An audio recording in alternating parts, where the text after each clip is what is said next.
ठीक है, तो स्टार्ट करते हैं आज का क्लास।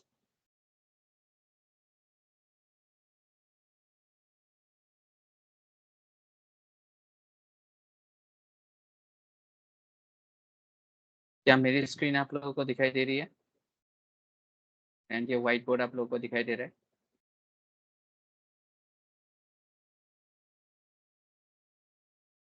हेलो?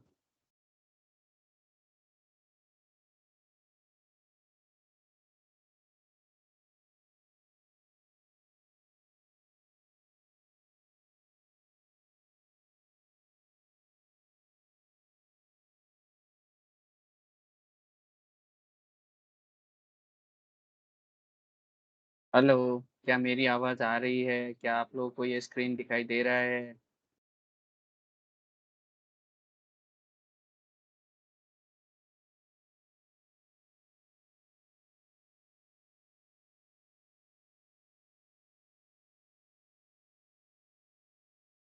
हेलो? हेलो? क्या मेरी आवाज़ आ रही है? हेलो? जी सर, आ रही है। और ये व्हाइट बोर्ड दिखाई दे रहा है आप लोगों को?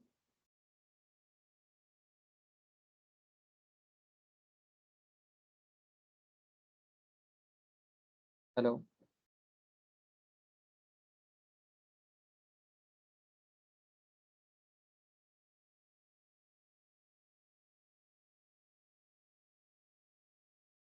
Hello? Yes sir. White board दिखाई दे रहा है आप लोगों को? जी सर, दिखाई दे रहा है। ठीक है, तो ये क्वेश्चन आप लोग सॉल्व कीजिए। The system of equations x plus y is equal to 3, 2x plus 2y is equal to 6 has no solution, unique solution,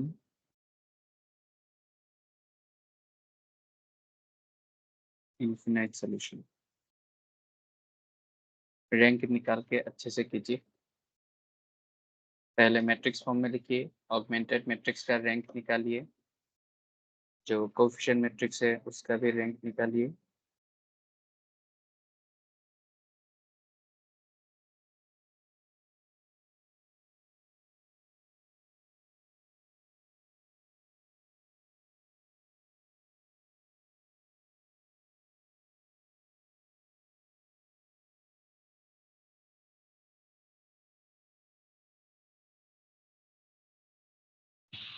sir सी वाला होगा। सी वाला इनफाइनाइट नंबर ऑफ सॉल्यूशंस। बाकी लोग?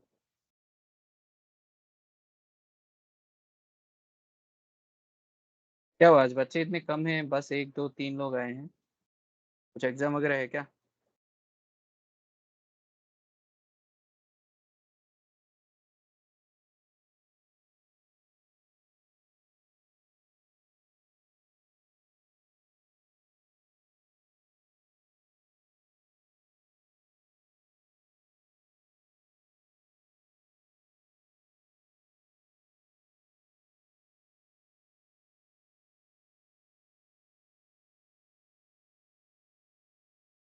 हेलो? बाकी दोनों, आप दोनों को आंसर मिला या नहीं? बस यहाँ पे रहने से कोई फायदा नहीं है, आप लोग निकल सकते हैं अगर आप लोगों को इंटरेक्ट नहीं करना है तो।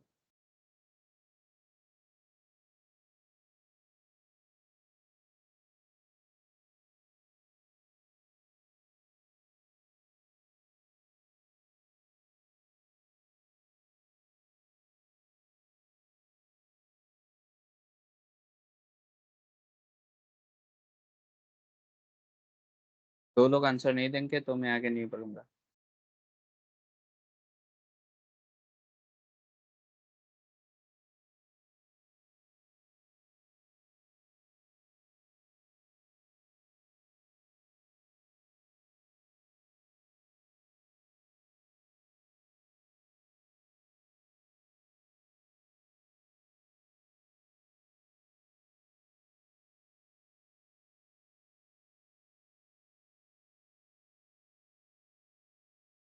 हेलो।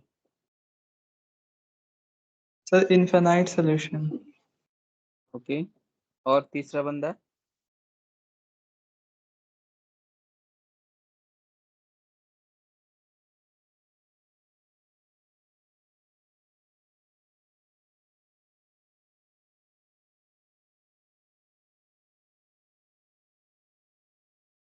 पता नहीं आप लोगों को क्या हो गया आज, कोई बात नहीं कर रहा।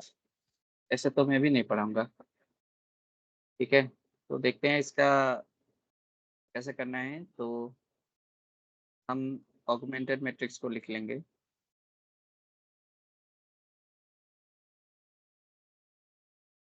जिसको मैं ए से डिनोट करता हूँ। तो ये होगा 1 1 2 2। इसके बीच में एक लाइन खींच दूंगा, तो इसको करूंगा 3 6। ठीक है, अभी ऑगमेंटेड मैट्रिक्स को मुझे अपर ट्रायंगुलर मैट्रिक्स बनाना है। तो मैं क्या करूंगा, R2 becomes R2 minus of R1। तो ये तो मेरा चेंज नहीं होगा, ये मेरा हो जाएगा 0 0 0। तो अभी अगर मैं बस इस वाले मैट्रिक्स पे फोकस करूंगा, तो इसका रैंक R कितना है, 1। और अगर मैं इस पूरे मैट्रिक्स पे फोकस करूंगा, तो इसका रैंक R प्राइम क्या है, 1, है ना। तो rank of coefficient matrix R is equals to 1, rank of augmented matrix R prime is equals to 1। Now since R is equals to R prime, तो ये consistent होगा, but R is equals to R prime is less than number of variables, that is 2। Therefore, infinite number of solutions होगा। तो इसको हम दूसरे तरह से भी देख सकते थे। कैसे देख सकते थे? क्या सब लोगों को सुनाई दे रहा है मेरी आवाज? हेलो। Yes sir. तो इसको हम दूसरी तरीके से भी देख सकते थे। कैसे देख सकते थे कि पहला इक्वेशन जो है x plus y is equals to 3। दूसरा इक्वेशन जो है 2x plus 2y is equals to 6। इस इक्वेशन को मैं डिवाइडेड बाय अगर 2 कर दूंगा, x plus y is equals to 3, मतलब बेसिकली मुझे एक ही इक्वेशन दिया हुआ है। ये इक्वेशन सेम ही है ना। मतलब नंबर ऑफ वेरिएबल्स मेरा 2 है, बट मेरा एक्चुअली नंबर ऑफ इक्वेशंस कितने हैं, 1 है। तो इसलिए अगर 2 वेरिएबल है और एक ही इक्वेशन है, तो आप उसको इनफाइनाइट वे से सॉल्व कर सकते हैं। इसी के कॉन्सेप्ट में एक हम लोगों को जानना पड़ेगा, number of dependent variables and independent variables. तो नाम से ही पता चल रहा है, डिपेंडेंट इंडिपेंडेंट मतलब डिपेंडेंट किसी के भरोसे जो जिंदा है, इंडिपेंडेंट जो किसी के भरोसे जिंदा नहीं है। ठीक है, तो एक इक्वेशन में जितने भी नंबर ऑफ वेरिएबल्स है, मान लो 1 2 3 4 n नंबर ऑफ वेरिएबल्स है, उसमें से अगर मान लो कोई नंबर ऑफ वेरिएबल्स डिपेंडेंट है, तो बाकी सब इंडिपेंडेंट हो जाएंगे। अब इसको मैं खूबसूरत तरीके से, बेसिक तरीके से दिखाता हूँ। ये पहला ही मैं लेकर चलता हूँ। ठीक है, तो इसमें x plus y equal to 3, हमारे पास बस एक ही इक्वेशन है। ठीक है, यहाँ तक ठीक है, हमारे पास बस एक ही इक्वेशन है। तो मान लो let x equals to 0 implies y equal to कितना होगा मेरा, 3। अगर x इक्वल टू 1 है, मेरा y इक्वल टू कितना होगा, 2। अगर x इक्वल्स टू 2 है, मेरा y इक्वल टू कितना होगा, 1, and so on and so fourth. Similarly मैं ऐसा भी कर सकता था ना कि y इक्वल्स टू 0, तब मेरा x कितना बन जाता, 3। y अगर मेरा 1 होता, तो मेरा x कितना होता, 2। y अगर मेरा 2 होता, तो x कितना होता मेरा, 1। और ऐसे मैं कर सकता था। तो इन दोनों से मुझे क्या मिला कि कोई भी एक वेरिएबल मुझे, अगर मैं इस इक्वेशन को, देखो मेरे पास एक इक्वेशन है बट 2 वेरिएबल है, अगर इस एक इक्वेशन को मुझे सॉल्व करना है, अब देखो आप इनफाइनाइट नंबर ऑफ सॉल्यूशंस कैसे हो गया, देखो बहुत सारे सॉल्यूशंस पॉसिबल है कि नहीं, बताओ? यही तो है इनफाइनाइट नंबर ऑफ सॉल्यूशंस, है ना? हेलो, सबको समझ में आ रहा है कैसे इनफाइनाइट नंबर ऑफ सॉल्यूशंस है? क्योंकि इस क्वेश्चन में हमको एक्चुअली एक ही इक्वेशन दिया गया था, ये इक्वेशन एक्चुअली यही इक्वेशन है, ठीक है? यहाँ तक सबको समझ में आ रहा है? Hello, yes sir. तो इस तरीके से ये infinite number of solutions possible है। अभी अभी हम डिपेंडेंट और इंडिपेंडेंट वेरिएबल्स के बारे में पढ़ रहे हैं। मतलब अगर एक इक्वेशन दिया गया है और मेरे पास 2 वेरिएबल है, तो किसी भी एक वेरिएबल को मुझे फिक्स करना पड़ेगा, तभी मैं उस इक्वेशन को सॉल्व कर पाऊंगा। यहाँ तक सबको समझ में आया? जैसे यहाँ पे इन सारे में मैंने x को फिक्स किया तो मुझे y के वैल्यूज मिले, यहाँ पे मैंने y को फिक्स किया तो मुझे x के वैल्यूज मिले, है ना? तो मतलब किसी भी एक वेरिएबल को मुझे फिक्स करना पड़ेगा, तभी मुझे दूसरा वेरिएबल का आंसर मिलेगा। ऐसा नहीं कि दोनों का बस एक ही वैल्यू है, ठीक है ना? तो इसलिए यहाँ पे नंबर ऑफ, अच्छा यहाँ पे मेरा इस वाले लेफ्ट हैंड साइड में मैंने, in this left hand side, यहाँ पे मतलब इस वाले पार्ट में मैं बोल रहा हूँ, तो मेरा कोई बता सकता है मेरा इंडिपेंडेंट वेरिएबल कौन?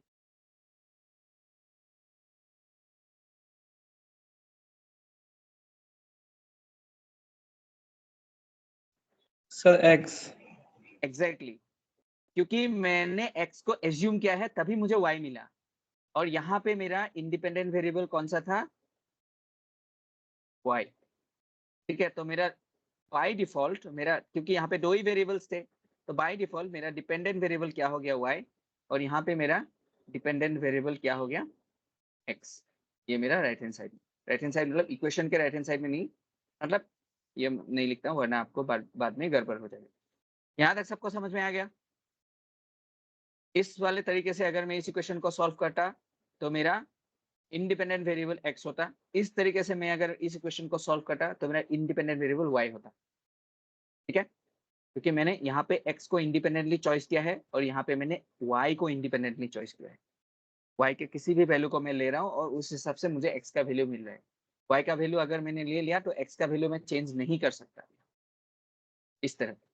तो यहाँ पे नंबर ऑफ इंडिपेंडेंट वेरिएबल कोई बता सकता है क्या है? नंबर ऑफ इंडिपेंडेंट वेरिएबल,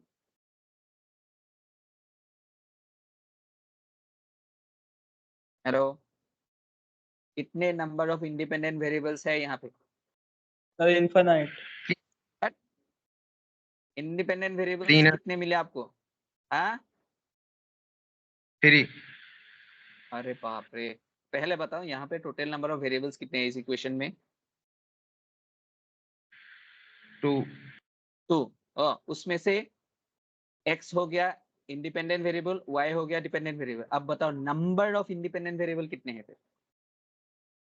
एक sir. हाँ, 1. 1 एग्जैक्टली, एक ही तो है, x है ना? और नंबर ऑफ डिपेंडेंट वेरिएबल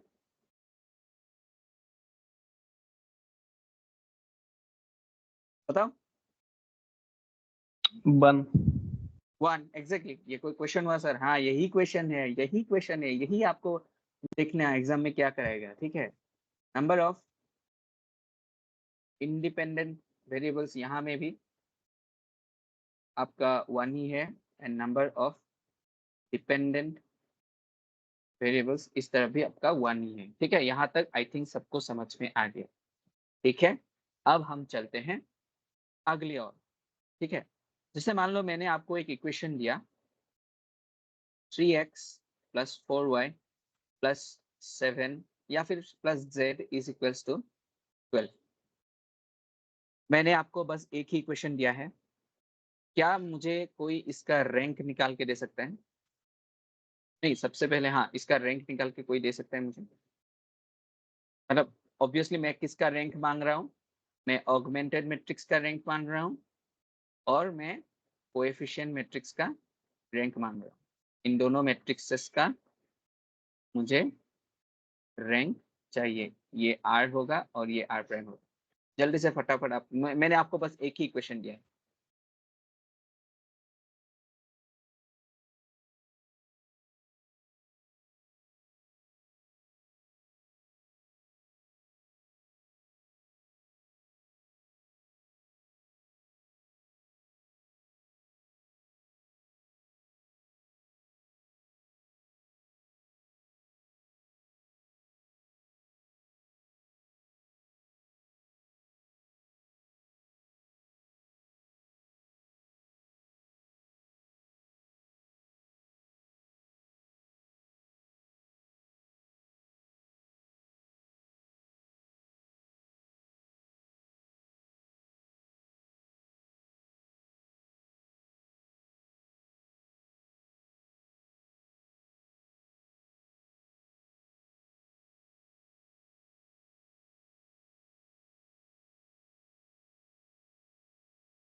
आया आंसर?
आया कि नहीं? हेलो, तो 1 आएगा। 1 आएगा। क्या और कोई?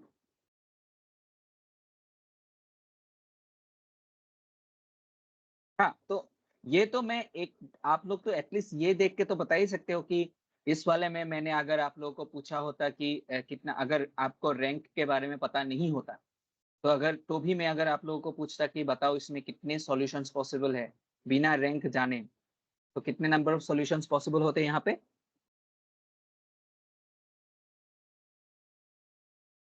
Hello, infinite sir. इनफाइनाइट, क्योंकि आपके पास एक इक्वेशन है बट आपके पास 3 वेरिएबल है, तो infinite number of solutions possible है। तो इसका मतलब इनफाइनाइट नंबर ऑफ सॉल्यूशंस अगर पॉसिबल है तो ऑगमेंटेड मैट्रिक्स और कोएफिशिएंट मैट्रिक्स दोनों का रैंक सेम होना चाहिए, क्योंकि सॉल्यूशन पॉसिबल है और वो 3 नहीं होना चाहिए, 3 होगा ही नहीं इसमें। तो हम देखते हैं कि इसका मैट्रिक्स क्या बनता है। पहला तो 3 4 1 12, बाकी सब जो नहीं है मैं 0 0 लिख देता। ठीक है, यहां तक किसी को डाउट है? ये हो गया आपका ऑगमेंटेड मैट्रिक्स। तो फिर से मैं रेड वाले में इसको नोटिस कर रहा हूं, इस वाले मैट्रिक्स का रैंक क्या हो गया मेरा? R इज इक्वल टू 1, और इस पूरे मैट्रिक्स का रैंक क्या हो गया मेरा? 1।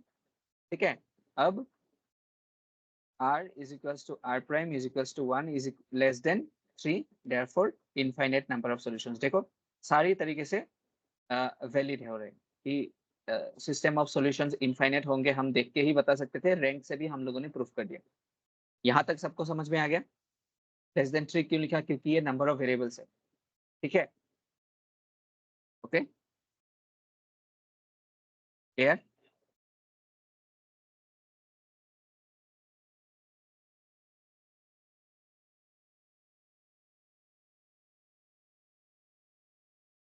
यहाँ तक क्लियर है? Yes sir. ठीक है, तो अभी फिर से मैं इक्वेशन लिखता हूं। तो अभी फिर से हम डिपेंडेंट और इंडिपेंडेंट वेरिएबल्स काउंट करते हैं। 3x plus 4y plus z is equal to 12।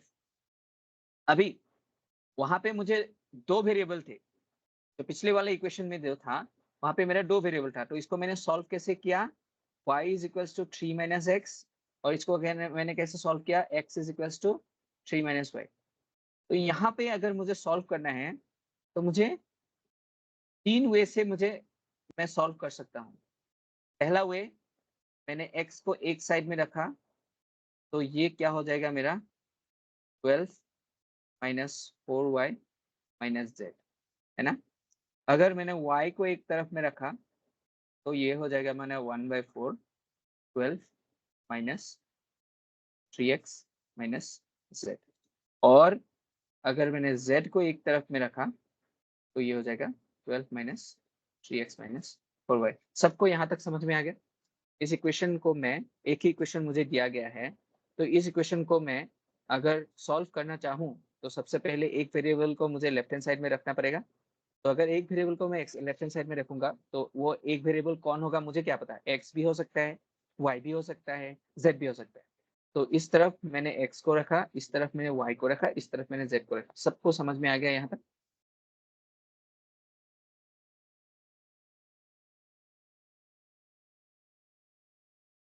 Hello, yes sir.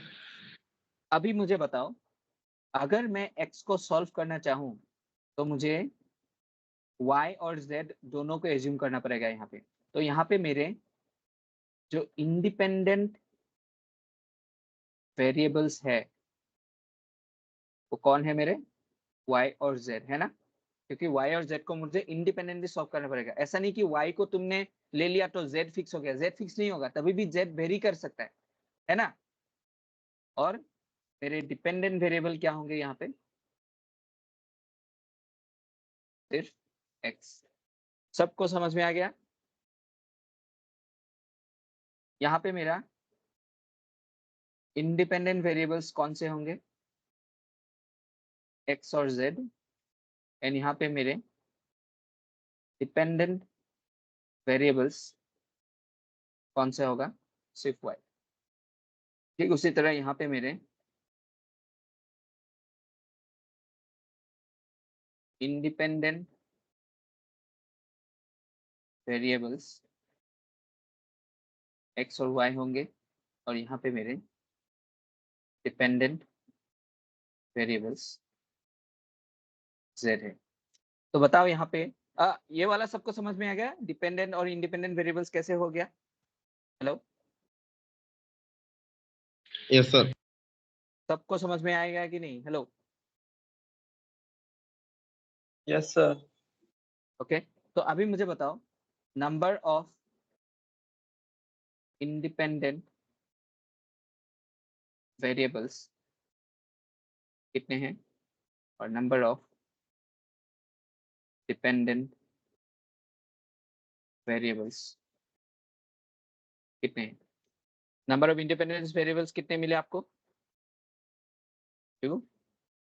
Number of dependent variables कितने हैं? 2। 1, है ना, है ना। यस ठीक सर। उसी तरह यहाँ पे भी होगा, number of independent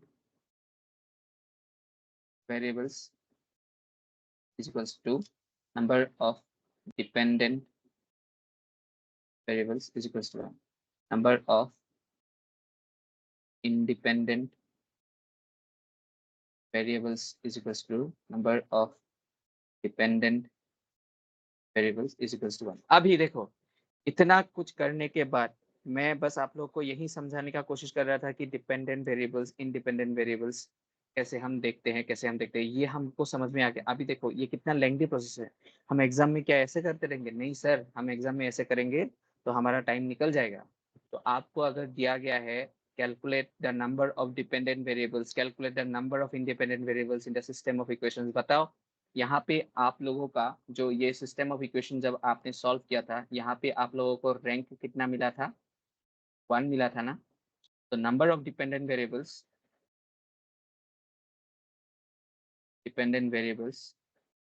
is always equal to rank of the matrix।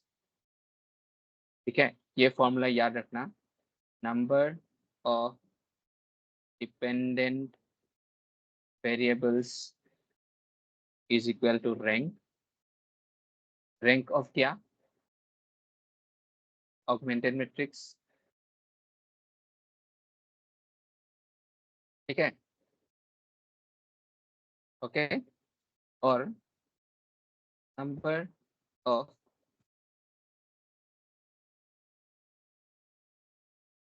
Independent variables, वो क्या है? n minus rank of augmented matrix,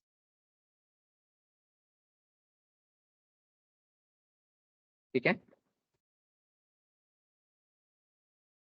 clear? Yes, sir. अब ये n क्या है? n is equal to total number of variables, ठीक है। तो जितने नंबर ऑफ वेरिएबल्स है, जैसे यहाँ पे 3 था ना, इसलिए 3 माइनस 1 इज इक्वल टू 2 है। आप वहां पे भी ये देखिए, नंबर ऑफ यहाँ पे तो एक्चुअली 1 1 था, तो इसलिए 2 माइनस 1 इज इक्वल टू 1 हो गया। ये वाला पार्ट याद रखना आप लोग, ठीक है।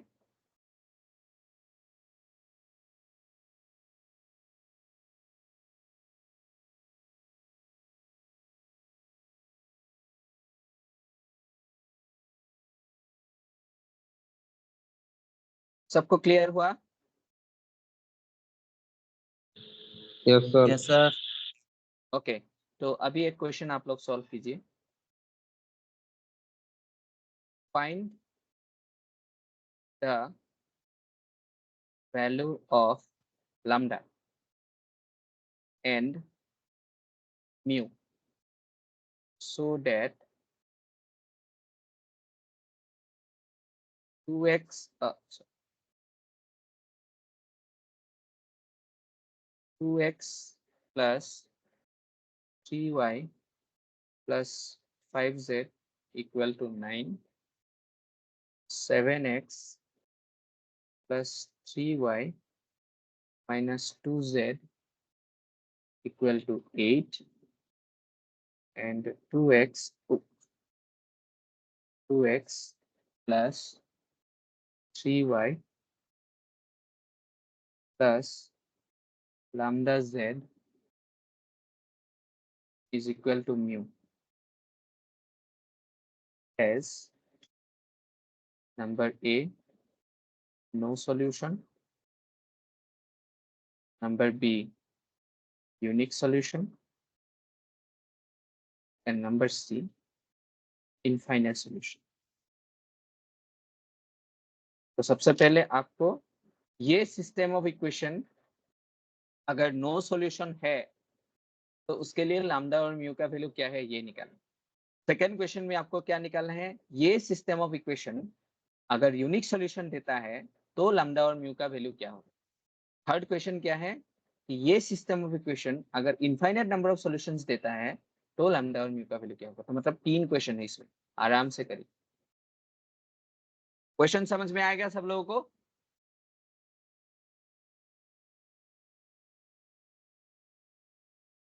हेलो,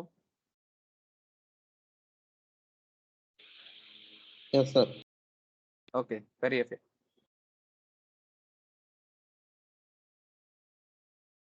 पहला वाला पहले सॉल्व कीजिए, नो सॉल्यूशन वाला कीजिए।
Sir lambda 22/5। लेमडा की वैल्यू 22/5। 22/5 और म्यू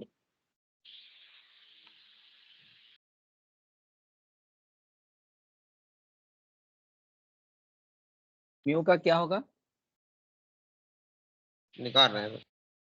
ओके, तो वो नो सॉल्यूशन के बोल रहे हो ना आप? जी सर। ठीक है, ओके।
हेलो, क्या हुआ? क्वेश्चन टफ हो गया?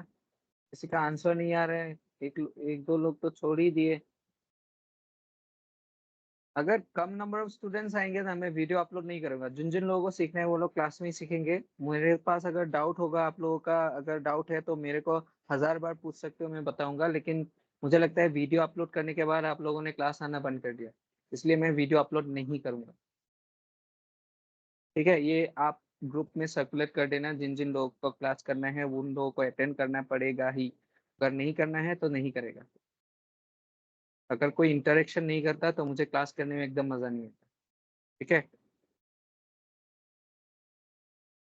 सुनाई दिया ना? हेलो, बोल दीजिएगा आप ग्रुप में।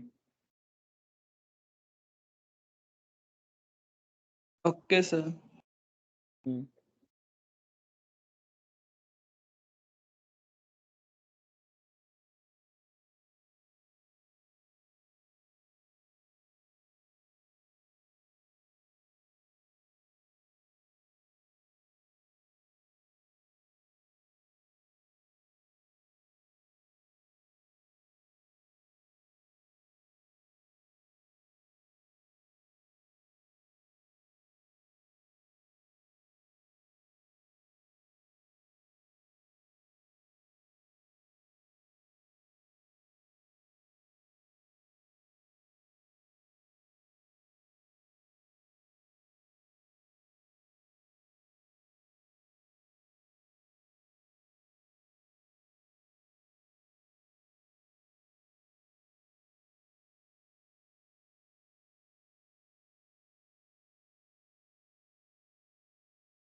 आया आंसर? हेलो।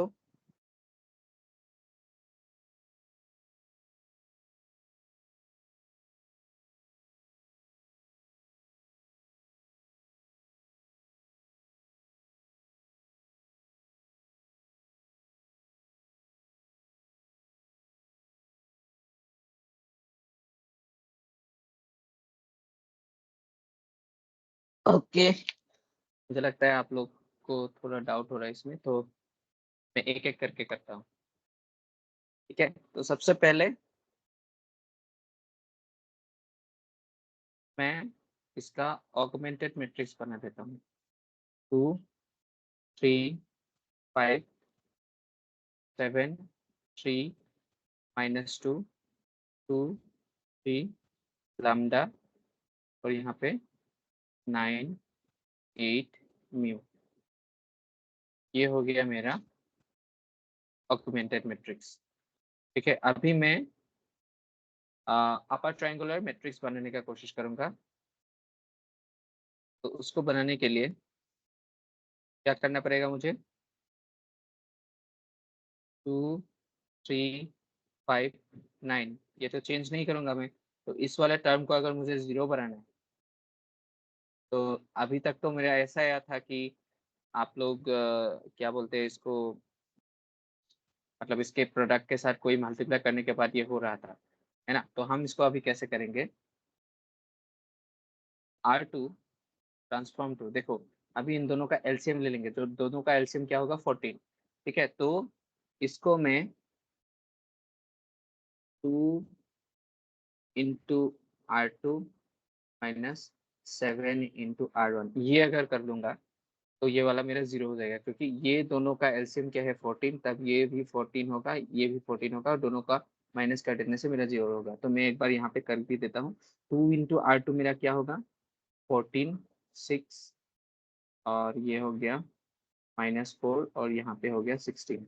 ठीक है, और माइनस ये फिर से 14, 3 इंटू 7 आपका 21 होगा, 5 इंटू 7 आपका 35 होगा, एंड 9 इंटू 7 आपका 63 होगा। इन दोनों को अगर आप माइनस करोगे तो ये हो गया 0, फिर ये हो गया आपका -15। ठीक है, ये हो गया आपका -39, और 63 माइनस 16 कितना होगा? 13 माइनस 6 आपका हो गया 7, and 5 4 5 minus 1 is equals to 4। तो ये हो गया आपका -47, और यहाँ पे आपका क्या रह जाएगा? 2 3 लैम्डा म्यू। ठीक है, ओके यहाँ तक। फिर उसके बाद इस वाले एलिमेंट को मैं 0 करूंगा इस रो की मदद से। तो वो तो एकदम सिंपल है, क्योंकि 2 तो हमको दिख ही रहा है। तो 2 3 5 9 0 -15 -39 -47, और इसको मैं क्या करूंगा? R3 transform to R3 minus R1। ठीक है, तो ये हो गया 0 3 माइनस 3 0 लैम्डा -5, और ये हो गया म्यू -9। ये हो गया मेरा lower triangular sorry upper triangular matrix complete. अभी अभी देखो, अभी हो गया आपका मजेदार चीज। ये है मेरा कोएफिशिएंट मैट्रिक्स जिसका रैंक मैंने R लिया है, और ये पूरा का पूरा मैट्रिक्स है मेरा ऑगमेंटेड मैट्रिक्स जिसका रैंक मैंने लिया है R'। ठीक है, तो अभी पहले जाता हूं मैं फॉर नो सॉल्यूशन। ठीक है, for no solution. No solution के लिए क्या होना चाहिए? R must not be equal to R', मतलब rank of the coefficient matrix should not be equal to the rank of the augmented matrix. तो इसका पॉसिबिलिटी क्या है? अभी देखो, ये यहाँ पे ये चीज ध्यान रखना, ये लाइन और ये लाइन क्या कभी भी 0 हो सकता है? नहीं हो सकता है, क्योंकि यहाँ पे ऑलरेडी है, मतलब टोटल जीरोस। नॉन जीरो नहीं हो सकता, सॉरी जीरो, टोटल 0 रो नहीं हो सकता है ना, ये दोनों लाइन, ये दोनों रोज। Hello, Yes, sir. तो अगर पॉसिबिलिटी है तो बस यहाँ पे तो दो पॉसिबिलिटी है। कौन से दो पॉसिबिलिटी है? कि R is equals to 2, R prime is equals to 3, और R is equals to 3 and R prime is equals to 2, है ना? तभी ये पॉसिबल है। Okay, clear? Yes sir. अभी देखो, इन दोनों में से बस एक ही पॉसिबल है। वो कैसे? R इज इक्वल्स टू 2, उसका मतलब क्या है कि इसका रैंक 2 हो जाएगा। इसका रैंक 2 होना मतलब क्या है कि ये वाला पार्ट 0 है बट ये वाला पार्ट नॉन जीरो है ना, तभी ये पॉसिबल है कि नहीं? इसका मतलब क्या है? इसका मतलब ये है कि इस वाले पार्ट का मतलब क्या है? इस वाले पार्ट का मतलब ये है कि 2 3 5 कितना था 9, फिर 0 -15 0 -15 -39 एंड -47 और फिर ये क्या है?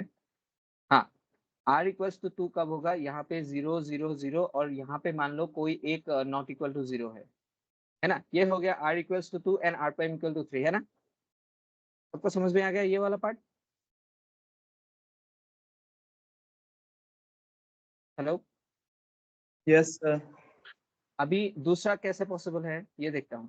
2 3 5 9 फिर 0 -15 -39 -47। अभी देखो दूसरे के लिए r को 3 होना पड़ेगा। r को 3 होना पड़ेगा मतलब ये पूरा का पूरा नॉन जीरो होना पड़ेगा। 0 r इक्वल्स टू 3, हाँ 0 0 और यहाँ पे एक नॉट इक्वल टू 0 होना पड़ेगा, तभी r इक्वल टू आपका 3 हो गया है ना। यहाँ तक तो आपका r है, r इक्वल टू 3 है और फिर r prime is equal to 2 है। मतलब अगर आपको r प्राइम निकालना है तो आपको पूरा का पूरा मैट्रिक्स लेना पड़ेगा, मतलब ये पूरा का पूरा 0 होना पड़ेगा है ना। तो यहाँ पे ऑलरेडी नॉट इक्वल टू 0 अगर एक पॉसिबल है यहाँ पे, तो ये पूरा का पूरा रो नॉन जीरो कैसे हो सकता है? नहीं हो सकता है। सबको समझ में आ रहा है कि नहीं ये बात? अगर r इक्वल टू 3 मतलब यहाँ पे आपको एक नॉन जीरो एलिमेंट होना पड़ेगा, लेकिन अगर मुझे r प्राइम इक्वल्स टू 2 बनाना है मतलब ये लास्ट वाला पूरा रो मुझे जीरो करना पड़ेगा। तो ये दोनों को कॉन्ट्राडिक्ट कर रहा है कि आपका एक बीच वाला एलिमेंट 0 है इस कंडीशन की वजह से, और आपका वो बीच वाला एलिमेंट आपका बीच वाला एलिमेंट नॉन जीरो है इस वाले कंडीशन की वजह से, और आपका ये एलिमेंट 0 होना पड़ेगा इस वाले कंडीशन की वजह से। तो ये दोनों कॉन्ट्राडिक्ट कर रहे हैं। क्या ये पॉसिबल है? ये पॉसिबल नहीं है। तो हमारा पॉसिबल सॉल्यूशन क्या है कि r equals to 2 and r prime is equals to 3। क्या आप सबको ये वाला पोर्शन समझ में आ गया?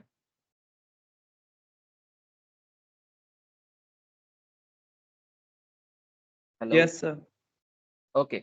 तो अगर r इक्वल्स टू 2 है मतलब ये वाला एलिमेंट मुझे 0 चाहिए और ये वाला एलिमेंट मुझे नॉन जीरो चाहिए। बस ये वाला एलिमेंट में, क्योंकि ये दोनों तो मेरा ऑलरेडी 0 है ही, तो इसलिए ये वाला एलिमेंट में क्या है मेरा लैम्डा -5। तो मतलब लैम्डा -5 इज इक्वल्स टू 0। तो लैम्डा का वैल्यू मेरा होगा 5 एंड म्यू,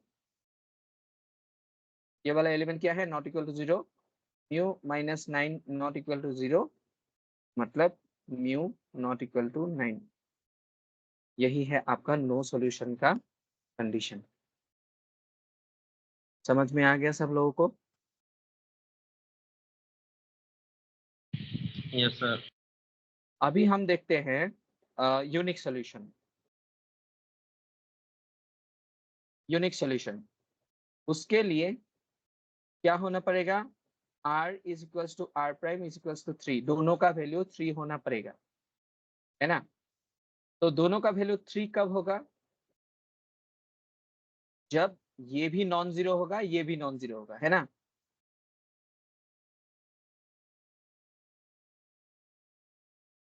फिर से मैं लिख देता हूँ 2 3 5 9 फिर 0 -15 -39 -47 फिर 0 0 लैम्डा -5 म्यू -9। अभी मुझे क्या चाहिए? r इज इक्वल्स टू 3 चाहिए, मतलब ये वाला एलिमेंट मुझे नॉन जीरो चाहिए, और r prime is equals to 3 मतलब ये वाला एलिमेंट भी मुझे नॉन जीरो चाहिए। क्या ये चाहिए? एक बात बताओ मुझे, आप लोग मुझे एक बात बताओ, इसको मैं बार बार लिख रहा हूँ। 2 3 5 9 0 -15 -39 -47 0 0, कोई मान लो एक नॉट इक्वल टू 0 है और यहाँ पे 0 है। अभी मुझे इस वाले मैट्रिक्स का रैंक बताओ। 3 है है ना? यस सर, और इस टोटल वाले मैट्रिक्स का r prime is also equal to 3 है ना? यस सर, अभी एक और कंडीशन यहाँ पे देखो, यहाँ पे मैंने सिर्फ इसको नॉट इक्वल टू 0 किया, इसको मैंने कुछ नहीं किया, इसको मैंने 0 ही रख दिया, ठीक है। एक दूसरा कंडीशन देख लो, 2 3 5 9 0 -15 -39 -47 फिर 0 0, इसको मैंने 0 बना दिया और इसको मैंने नॉट इक्वल टू 0 बना दिया। अभी मेरा ये इस वाले का r इक्वल्स टू मेरा 2 हो गया और पूरे का r prime is equal to 3 हो गया। ये मेरा पॉसिबल नहीं है, मुझे ये नहीं चाहिए, मुझे बस ये चाहिए। तो ये वाला कंडीशन पॉसिबल नहीं है। एक और कंडीशन देखता हूँ, इसको मैं नहीं लिखता हूँ, ठीक है। 2 3 5 9 0 -15 -39 -47 फिर 0 0, इसको भी मैंने नॉट इक्वल टू 0 बनाया, इसको भी मैंने नॉट इक्वल टू 0 बनाया, ठीक है। अभी देखो इस वाले पूरे में इस वाले मैट्रिक्स का रैंक क्या हो गया 3, इस वाले मैट्रिक्स का भी रैंक क्या हो गया मेरा 3। समझ में आ रहा है ना सबको यहाँ तक? ठीक है। अभी देखो मतलब ये वाला कोई मैटर ही नहीं किया, मैं कलर चेंज कर देता हूँ। मतलब ये वाला जो है इसका कोई अस्तित्व ही नहीं है। यहाँ पे आपका नॉन जीरो हो या ना हो कोई फर्क नहीं पड़ा। फर्क किससे पड़ गया? इससे, क्योंकि अगर r ही 3 हो गया, r प्राइम को 3 होना ही पड़ेगा, क्योंकि एक नॉन जीरो एलिमेंट ऑलरेडी है ही उसमें, तो हम क्यों इस पे माथा मारे? समझ रहे हैं सबको? तो ये वाला कंडीशन हमको नहीं चाहिए, हमको बस ये कंडीशन से ही हो जाएगा, क्योंकि अगर एक non zero element already present है तो अगर r 3 है, r प्राइम को 3 होना ही पड़ेगा, है ना? क्लियर? Yes, sir. तो नो सॉल्यूशन के केस में, सॉरी यूनिक सॉल्यूशन के केस में हमको क्या करना है? बस इसी टर्म को नॉन जीरो बनाना है। That means lambda minus 5 not equal to 0 and lambda is equals to 5। ये सॉरी हाँ, लैम्डा नॉट इक्वल टू 5, यही है आपका सॉल्यूशन। और म्यू क्या है? म्यू एनी वैल्यू, आप कुछ भी वैल्यू लो, 0 लो, 1 लो, इंफिनिटी, कुछ भी लो, आपको r इक्वल टू और r प्राइम इक्वल टू 3 ही मिलेगा। समझ में आ गया ये वाला पार्ट?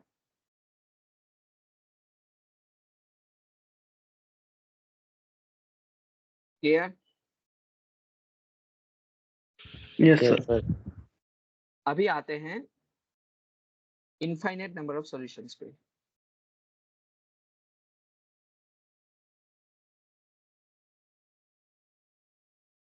ओके, फिर से मैं लिख देता हूँ 2 3 5 9 0 -15 -39 -47 0 0 लैम्डा -5 म्यू -9। ठीक है। अभी अभी आपका कंडीशन क्या होना चाहिए? r must be equals to r prime and it must be equal to 2, क्योंकि 1 तो हो ही नहीं सकता, हम लोगों ने ऑलरेडी देख ही लिया है, क्योंकि ये दो लाइंस तो कभी 0 हो ही नहीं सकते। अगर r इक्वल्स टू r और r प्राइम को दोनों 2 होना है तो यहाँ पे मुझे क्या होना पड़ेगा? 0, और यहाँ पे भी मुझे क्या होना पड़ेगा? 0, है ना?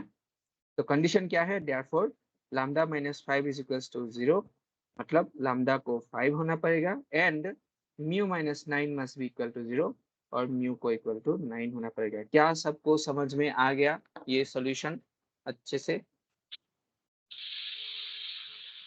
यस सर, श्योर सबको समझ में आ गया?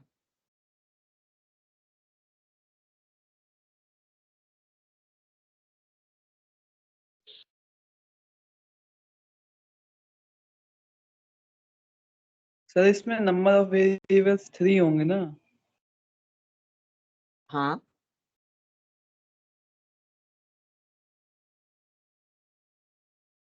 Number of variables x y z किया ही तो है, तो वो 3 ही तो होगा ना यहाँ पे।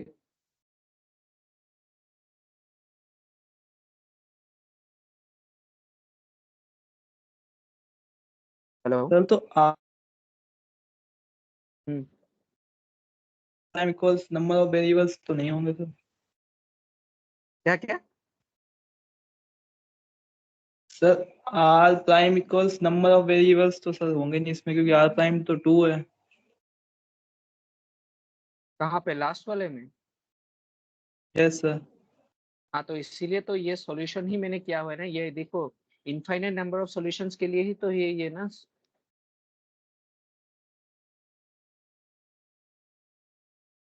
है कि नहीं?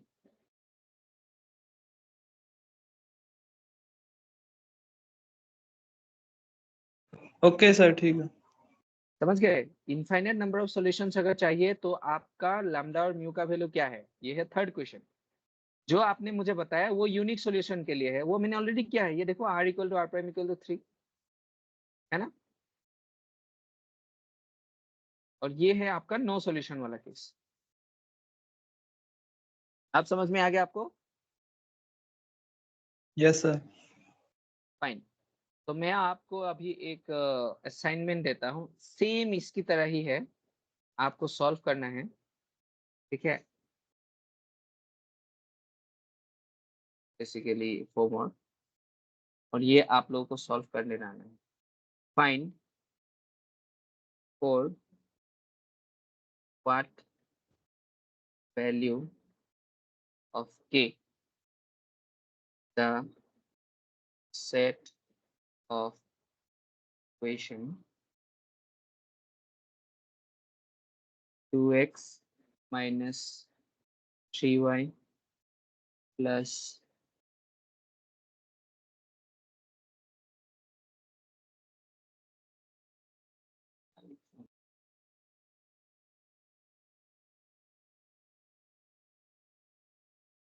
हाँ ओके, हाँ हाँ समझ गए। 2x minus 3y plus 6z minus 5t is equal to 3, and y minus 4z minus 4z plus t is equal to 1, and 4x minus 5y plus 8z minus 9t is equal to k has, देखो यहाँ पे एक question तो automatically हट जाएगा infinite solution का, क्योंकि यहाँ पे 4 वेरिएबल एंड 3 क्वेश्चन दिया है, तो infinite solution sorry unique solution हट जाएगा, क्योंकि यूनिक सॉल्यूशन तो है ही ऑलरेडी, ठीक है? तो हैज आपको सॉल्व करना है नंबर ए, नो सॉल्यूशन। बस इसी का निकल कि इसमें नो सॉल्यूशन पॉसिबल कब हो सकता है। यहाँ पे 4 वेरिएबल दिया गया है, मतलब आपका एक 4/5 मैट्रिक्स बनेगा, सॉरी हाँ 4/5 मैट्रिक्स बनेगा, ठीक है? अगर आप लास्ट वाला 0 भी कंसिडर करते हैं तो, या फिर आप 3/5 मैट्रिक्स भी बना सकते हैं, कुछ भी तरीके से आप लोग सॉल्व करो, बस इसको सॉल्व करे लाओ कौन से वैल्यू ऑफ k के लिए इसका नो सॉल्यूशन पॉसिबल है, ठीक है? तो थर्सडे को मिलते हैं, ओके, गुड नाइट।